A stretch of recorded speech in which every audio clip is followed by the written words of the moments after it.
coming out right now to talk about the latest trends and innovations in cannabis logistics. Because if you want to import and export, you got to know how to get it there and get it back and all these other things. And this man, he's here. I think this is our second or third time here. Third time here. It's always good to see him. Let's hear it for Yoram Eshel. Hi guys, good afternoon. We have to wake up a little bit. Who is here from Germany? Good morning, Australia. Not that many. Who is here from Thailand? Thailand? Wow, that's a new thing. Is it here? Yeah, hi. Okay, who is here from Portugal? Yes, Portugal. So, good afternoon again. My name is Yoram Eshel. I'm few words about myself. I'm the CEO of Cannabilog. I was for 14 years the global supply chain manager and logistic manager of Teva Pharmaceuticals. So 14 years I didn't sleep too much.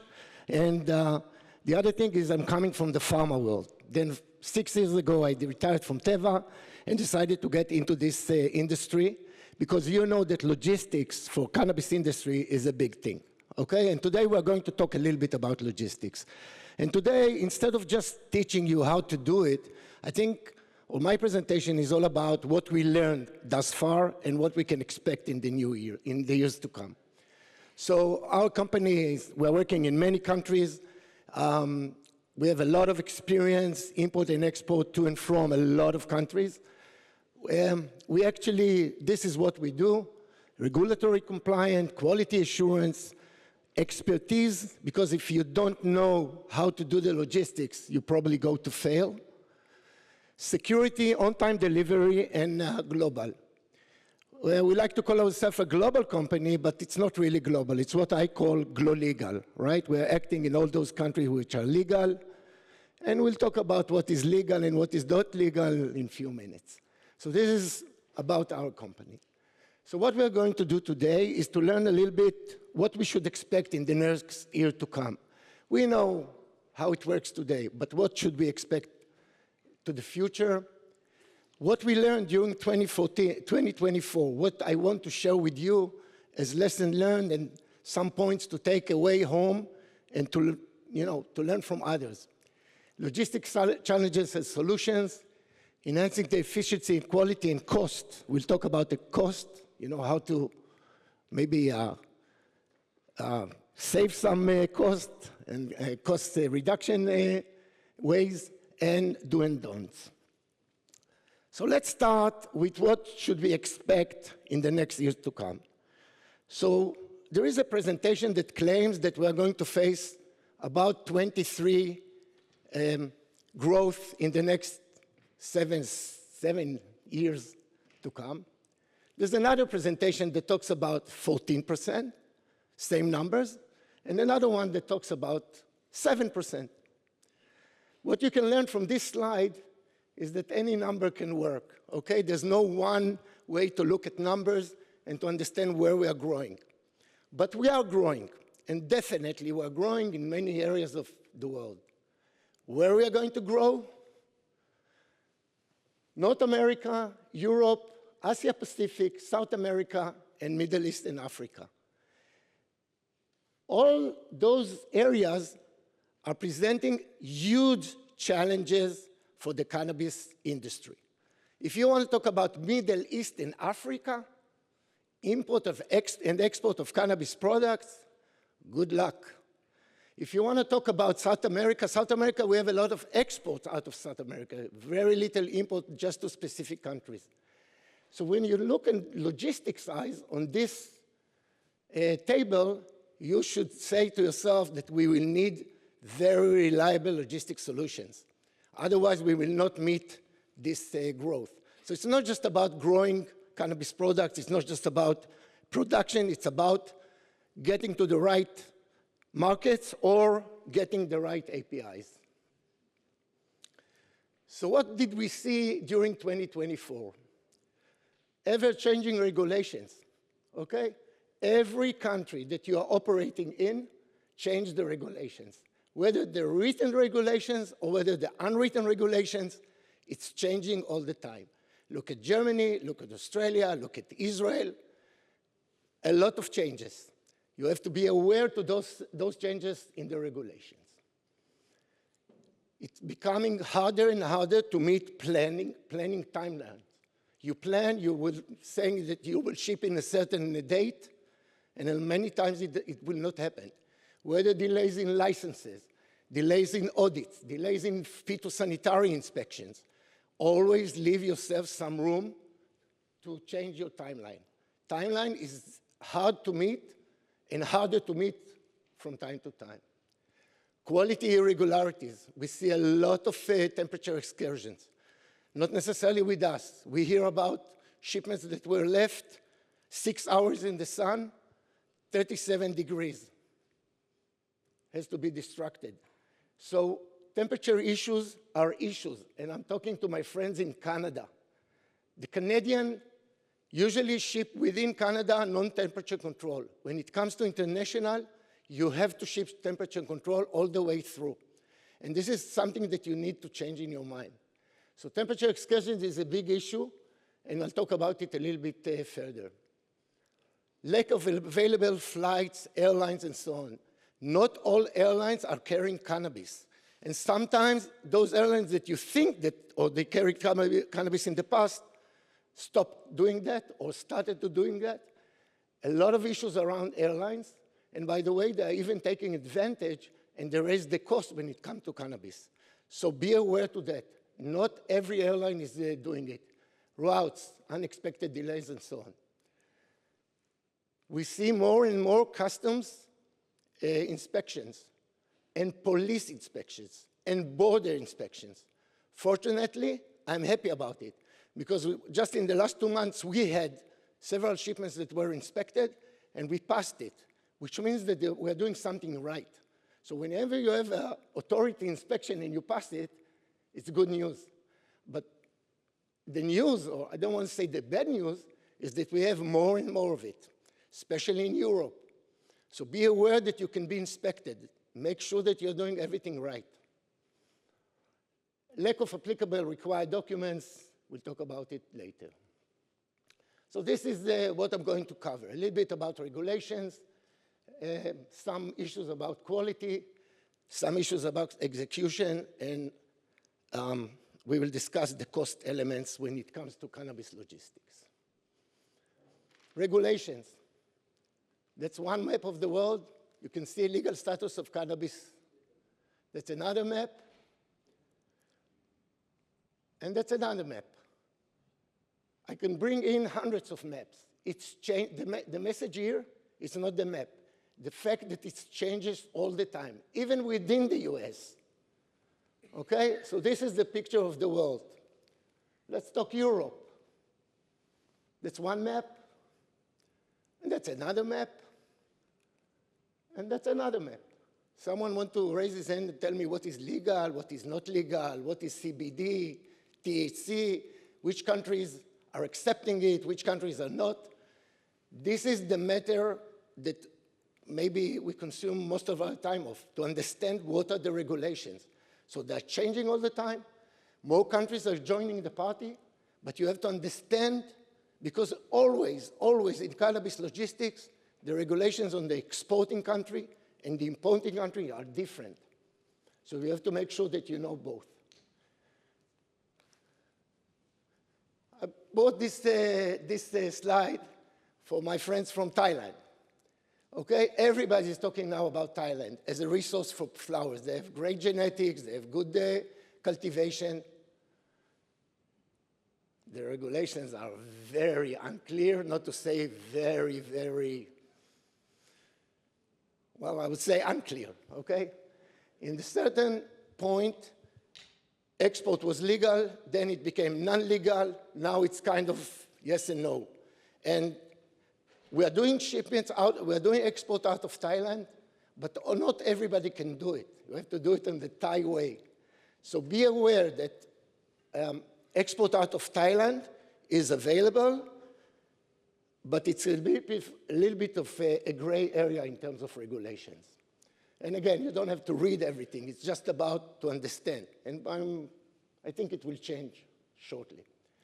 Last thing that I want to mention on this slide is that, as you know, according to the UN Convention, every country that approves cannabis has to have an authorized governmental agency. So this is just as an example. And these are the agencies that you have to deal with, both sides. So if you are Canadian exporting to the UK, you have to deal with Health Canada on one side and with the MHRA on the other side. So all those agencies are the ones who are granting you the export permits, the growing permits, all the licenses that you need. This is how it works. So you have to know how to work with these guys. And you have to understand that it takes time. It takes time to get licenses. It takes time to be approved. And some of them, good luck, okay? Some of them are really tough. So there's no way behind that. There's no way to overcome it. This is the agencies that you have to deal with. Let's talk about quality challenges. The first and the most important thing is that we're talking about pharmaceutical, which is plant-based. So when you deal with cannabis, you're dealing with the pharma product, which is also a plant, which makes it very, very complicated. When I was in Teva, 14 years, I managed all the Teva operations around the world. I had just one product, which was agricultural product. This is a very uncommon combination, and some authorities just doesn't know how to deal with it, with the pharma or with a plant, which is also a pharmaceutical product. You have to meet and adhere to pharma standards, product integrity along the distribution chain, GMP, GDP, GSP, all those nice abbreviations. It's a must when you talk about quality, full temperature control processes, and material accepted criteria. Remember, when you have a customer on the other side, they may have their own acceptance criteria. So it's not enough that you are meeting the state regulations. Sometimes you have to understand what is your customer's acceptance criteria. Otherwise, they will not accept the product. When it comes to logistics, you need to make sure that you have quality agreement with your logistics service providers. I brought in some samples. When you will be audited by the authorities, they will ask you for those agreements, quality agreements, risk management agreements, SOPs, loss prevention, and so on and so forth, land risk assessment. All those SOPs has to be written and signed off. If you don't have it, most probably one day you will not pass your audit, your GMP or whatever audits. Sometimes it's even your client's audits. So make sure that your logistics service provider can sign and have those SOPs. This is a very schematic chart when we talk about execution. Okay, we have to pick it up in the site. We have to take it in the temperature control, going through export procedure, take it to the airport. You see how the airport is looking like, okay? 6 hours in the sun, good luck. Then it takes off, it lands. On the other side, we have to take it, to unload it, to clear it out of customs, and to bring it to the licensed warehouse. This is a very schematic thing, just to show you how many points you have along the supply chain and along the logistics chain, and what are the risks going through. When it comes to export and import challenges, so people before me were talking about clones and seeds and tissue cultures. So when you ship clones, they have life expectancy of 4 days. If they don't, usually it's unrooted clones, if they don't meet water in 4 days, they are dead. So how do you do it? So we have to control the point that you cut it, the point that you pack it, how to deliver it, to plan the flights, to plan the whole process. So we will be there in less than 4 days. Sometimes it's very challenging. So just as an example, excipients are different. Finished goods, whether packed or unpacked, are also different. So you have to apply a logistic solution to every type of product. The exportation procedures by country-specific regulations. Each country has its own regulations. both for the export and both for the import. You have to understand it, what kind of documents you need, how to pack it, how to label it, what kinds of declarations that you need. Some countries require declaration that you never heard about, but you have to know it in advance, otherwise you will be stuck. Custom clearance procedure, again, by country-specific regulations. Documentation, permits, licenses, phytosanitary, and so on. And remember, a lot of agencies are involved. Ministry of Health, Ministry of Agriculture, Customs, sometimes even more than that. So good luck. There's a lot of things that you need to take care of. Again, physical examination, I already spoke about it. Strict requirements for full end-to-end control. At the end of the line, there is a QP that needs to look at the temperature reading and approve the product for the market. If you have excursion, if you have any issue along the way, they will not approve it for the market. So we have to understand the whole process and to do the risk analysis until we deliver it on the other side. On-time, real-time temperature monitoring, very recommended, okay? Not just because of temperature, because you can track the shipment all the way through, and if there are delays, you will know about it. And there, of course, if there is a temperature excursion, you will know. So you can still do something about it. And security. There are some countries, not mentioning the names, that we are not moving even one leaf if we don't have armed security guards attached to the truck. That's the way we do it in some countries. In some countries, it's the law. So you must have a police, a convoy, or you have to declare it to the police and so on. So security, remember, it's a very important point. You have to meet GSP, good security practices, and it's a major issue.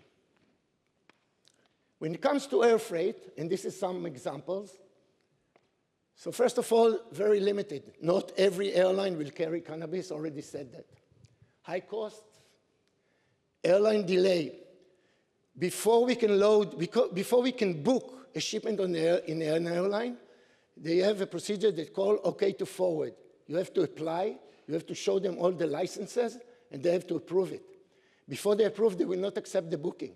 Remember I told you, when you plan something, this may take 2, 3, 4 days before we get the airline approval to just do the booking for cannabis shipments. So again, time, procedures, and so on. Tarmac time. Already said that product that will be left on the tarmac, like you see this picture, nothing to do with Lufthansa. A lot of issues. Transshipment points. Guys, this is a major point. If you can use a direct flight, it's okay. But if you do, transshipment means that you fly through another airport, okay? That's what we call transshipment. Let's say you are flying from Canada to Portugal, just as an example. So you fly with Lufthansa to Frankfurt, and then from Frankfurt to Lisbon, just as an example. So those transshipment points are a very risky issue because they unload the aircraft, they have to load it again, and in some cases that we know about, there are countries that you never want to pass. For instance, the US. Don't ever, ever touch a US soil with a cannabis shipment. Don't do it. Be aware, the American airlines, they can land in the US. You're losing, most probably you will lose the shipment, it will be confiscated, for sure it will be delayed. But there's some other countries that you don't want to work to go through, because the authorities, they will not accept it, okay? Even though that it's not destined to the same country, to the other country. They declare a correct product type. We see cases where logistic companies are declaring perishables, that's something that goes with cucumbers. They're not declaring cannabis or pharmaceutical products. Wrong.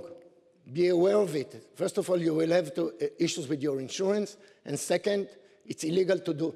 So you have to declare correct when it comes to air freight. Pharma-grade service, not just perishable, and do not land on US territory. This is another thing that we developed. It's a land transportation within Europe, very reliable, right now it's very limited, but you can find a lot of solutions to do land transportation in Europe, which is GDP certified, trackable all the way through, and a lot of benefits to do it. Today we're doing Portugal to Germany, just as an example, with less than 36 hours. Clean data logger, perfect, working very well. Cost elements. So what are we paying for? The first thing, and the most important thing, is the package, okay? You have to pack good package that will actually secure the cargo, but also temperature control. You can come to our stand, 349. We had some samples over there of temperature control packages with data loggers, with the PCMs, with the gel packs, everything that you need. None of your shipments should go without it. It has to be thermal protected. And the thermal protection should be according to your risk management. And if you ship to Australia, remember, it's the other season.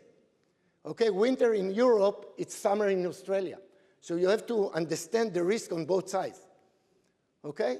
Same thing when you ship from Australia to Canada or whatever, or from South Africa. It's the other, the opposite season. So you have to understand the risk when you do that. Land transportation, we spoke about it. Interim storage. Every shipment will be stored in an airport, in the way, or whatever. So this is a cost. And if you have delays on the logistic chain, it will cost you a lot of money. So interim storage should be really minimal. But any delay or any wrong declaration or any inspection, it means that you will pay more for the storage. Flights. I already said it. You have to use pharma-grade service. No way around that. Otherwise, they will not keep your products in the right temperature, 15 to 25. Customs and authorities, VAT, okay? You have to pay, in many cases, the VAT in advance. If you don't pay the VAT, it will be delayed. And if it will be delayed, again, storage, cost and delays and waiting time of trucks and so on. And service providers, of course, your forwarder, your broker will it's a cost element that you have to calculate in advance. Insurance, make sure that all your shipments are insured, door to door, regardless the Incoterms, door to door, regardless the Incoterms, against all risk. We have a specific insurance policy, a specific insurance policy built for cannabis shipments that covers all those risks. Don't ever ship without it, okay? Because you can never know what will happen. And I hear a lot of cases, you know, hundreds of thousands of dollars that are being lost because it was not insured or was not insured properly. And again, delays. If you're not doing everything properly, delays will cost you money. I don't know if you know this slide, right? But we have 3 services, good, fast, and cheap. But you can choose just 2, okay? So again, if it's cheap and fast, it won't be quality, okay? If it's quality and cheap, it won't be safe, fast. Remember that. It's not a joke, okay? Sometimes this is the reality. So you have to make a choice how exactly you want to ship. How can we save money on this, or what are the cost-saving opportunities? The first and the utmost is the packaging. Guys, you are packing a lot of air. There is a way to reduce the ratio between weight and volume, and beware of that. Because right now, we see a lot of shipments with a lot of air inside, and you're paying for it, okay? You're paying by the volume. So make sure that you have some efficiency around your packaging. The second thing, never compromise in quality, okay? Quality is a deal breaker. Maybe you will miss a deadline, or you will miss a date, or you'll pay more. But quality, don't ever compromise on that. Make sure that you have it all the way through. Of course, to compare several transportation routes to your destination. Okay, some destination can be trucked, can be air freight through other countries, can be direct flights, can be transshipment, and so on. So prefer direct flights. It will be usually less expensive, or minimum or maximum one transshipment. If you see too many transshipments, the risk is too much. Don't go there. Plan your loading time carefully. Avoid delays. We see a lot of, they're calling us, I'm book it for Wednesday. And then coming Tuesday, we have a change. So know your way how to plan those shipments. And most important, avoid weekends.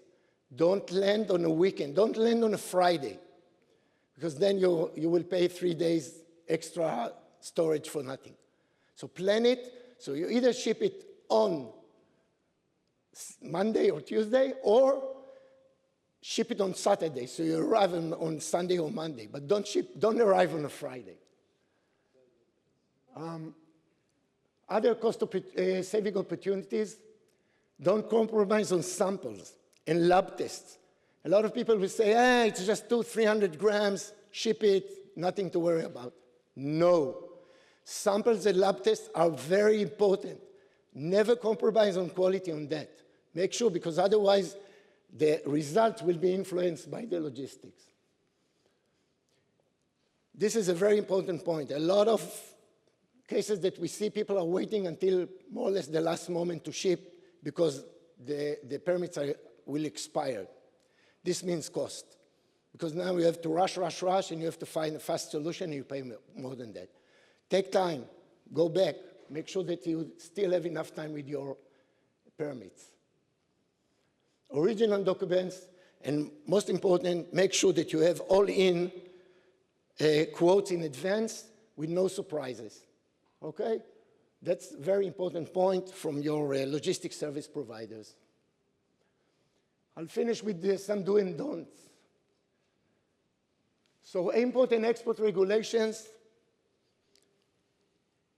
and basic licenses, that's a prerequisite. We spoke about it. Seller certification, EU GMP, GACP, all those issues with certifications, they are very, very complicated, okay? A lot of issues around that. Make sure you fully understand it, okay? GACP, Thai GACP will be accepted in Germany? Who is saying yes? Who is saying no? Good stuff. Who doesn't know? That's it, right? Rest my case. Import and export permits, spoke about it. In quality, require laboratory and test in the COVs. Make sure that you adhere to that. Risk analysis, risk mitigation, and GDP adherence. Security all along the way. When you talk about logistics, it's a very valuable shipment, highly valuable shipment, and exposed to theft. So be careful with that. Dedicated insurance coverage, packaging, labeling, temperature loggers, documents, validated packages. I told you we have some samples in our stand, but you have to make sure that you have it. And import and export practices, practical procedures. And I said it's not always the formal version. Sometimes it's the practical version, okay? It's written in one hand, but it's different when it comes to practical. Plan your flights carefully. Pharma service, transshipment, schedule, capacity, delays. And don't ever ship. If you want to take something back home, don't ever ship. We are not even picking up a shipment before we make sure that we can clear it on the other side. If you ship something to the other side and it will not be released, you can kiss it goodbye. There's no way back. Okay? It will go to destruction and you have to pay for it. So make sure that you can clear it before you can even pick it up. There's no way back. Questions? Let's hear it again.